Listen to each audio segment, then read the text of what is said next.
Selamat sore. Kita sekarang bahas transfer update.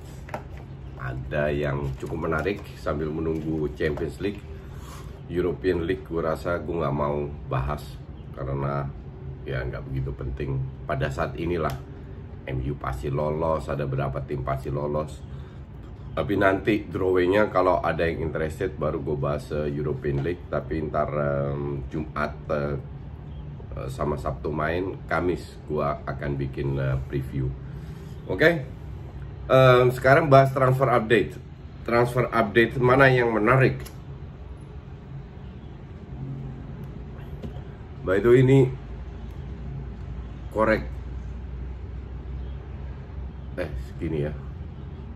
Koreknya anti fans kardus Just Talk masih bisa dibeli di official store AFK di Instagram. Oke. Satu yang gue membahas Jadon Sancho. Nampaknya akan jadi. Oke. Harganya sekitar 100 ditambah bonus bisa 120 juta.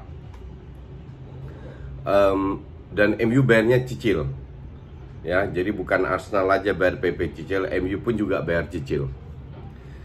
Cuman kalau kita lihat harga untuk pemain yang semuda itu, yang di Premier League sama sekali belum terbukti, kalau gue bilang sangat mahal. Kita lihat Arsenal bikin kesalahan beli PP 70 juta. PP nggak jelek, tapi harganya mungkin apa yang dia tunjukkan 20 juta value-nya. Kecuali di musim depan dia tiba-tiba di bawah Arteta jadi luar biasa bagusnya ya. Emang sekarang sudah agak berkembang. Tapi ya kita lihat, jadi ini tetap gambling. Hal kayak gitu bisa juga terjadi dengan Jadon Sancho. Satu, terlalu gambling. Kedua, di posisi wing kanan itu sudah punya Mason Greenwood. Dan kalian semua tahu gue sangat suka dengan Greenwood. Gue masih ingat pada saat Marcus Rashford bermain di bawah Van Gaal. Pertama kali dari awal gue juga bilang, wah ini akan jadi pemain hebat nih. Dan terbukti Greenwood pun demikian. Memang dia mulainya itu kan dari striker. Cuman kita tahu sendiri bahwa sebagai striker dia kurang bisa mengeluarkan kapasitasnya, bakatnya. Justru sebagai winger dia visinya luar biasa. Pergantian posisi, skillnya, shootingnya. Karena space-nya lebih banyak, dia bisa menarik 2-3 orang dan itu dimanfaatkan oleh teman-temannya yang lain. Bisa memberikan assist, jadi praktis semua bisa. Tapi semua juga tahu namanya pemain muda, kayak Rashford lah. Setiap minggu harus bermain. Oke. Kalau seandainya dia bermain sebagai striker terus tidak berfungsi, kan sayang bakatnya. Dan jelas-jelas semua orang sudah lihat, lu mau suka MU, benci MU pun lu tidak akan benci Mason Greenwood. Karena ini pemain luar biasa, low profile, nggak kayak Lingard sama Pogba, lebih kayak Rashford. Semoga dibimbing dengan benar sehingga dia bisa menjadi pemain luar biasa bagusnya. Nah, di sisi lain, apakah iya lu beli pemain 100-120 juta untuk hanya sebagai pelapis? Nggak mungkin kan? Jadi kemungkinan besar dia akan bermain sebagai starter 70-80%. Nah, ini yang untuk gue menjadi pertanyaan, apakah ini adalah keputusan yang tepat? Ya, kalau dia nggak bermain bagus bisa dirotasi. Belum jadi garansi juga. Ole dapat jatah 160 juta. Oke. Dia beli 100 juta, oke dicicil, let's say 60 juta, 70 juta. Tinggal sisa 100-170 juta untuk beli 2 pemain. Artinya dengan duit segitu, midfielder dan pemain belakang, lu nggak bisa dapet yang bener-bener top level. Kalau gue bilang, untuk winger kanan mending lu beli Willian yang gratis sebagai pelapis. Sisanya 160 juta lu bisa beli top defender selevel De Ligt lah, selevel Skriniar yang juga lagi nggak happy di Inter. Jadi dengan duit segitu, penambahan di lini belakang dan lini tengah itu jauh lebih penting daripada lini depan. Lini depan kalau gue bilang stoknya cukup banyak. Tapi ya sudah, itu pilihan, kita lihat nyesel nggak ntar. Terus Willian, gosipnya Willian pindah ke mana namanya, Arsenal. Apakah bagus Arsenal? Iya bagus. Dia udah 31 tahun, dia tolak 2 tahun kontrak, 3 tahun. Jadi 34 dia selesai. Worth it. Satu, karena dia gratis. Kedua, dia bukan wingback yang harus cepet-cepet balik.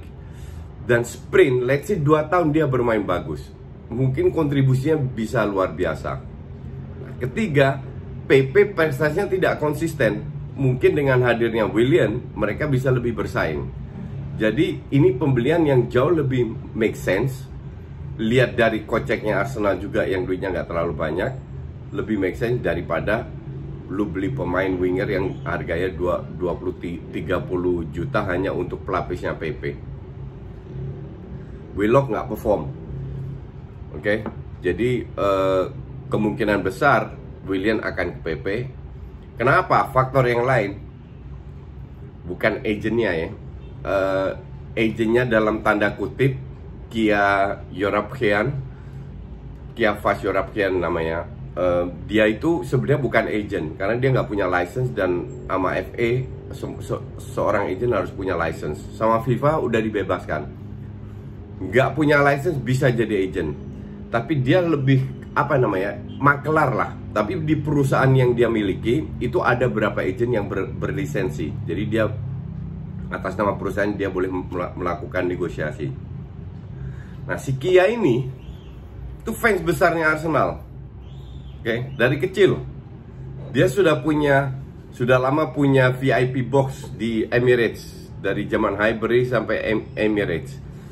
Jadi dia punya peran besar untuk mendatangkan Willian ke Arsenal. Dan kedua, itu Coutinho. Si Coutinho juga di bawah si Kia ini. Nah, pertama kalau kalian dengar gosip, dengar cerita, Coutinho dibarter dengan Gundosi ditambah 10-20 juta. Gue juga ini orang gila. Ini Barca yang gila atau siapa yang gila, nggak tahu juga. Tapi lama-lama gue pikir-pikir lagi, ini make sense. Kenapa ini make sense? Gundosi udah pasti out. Oke. Gundosi masih muda.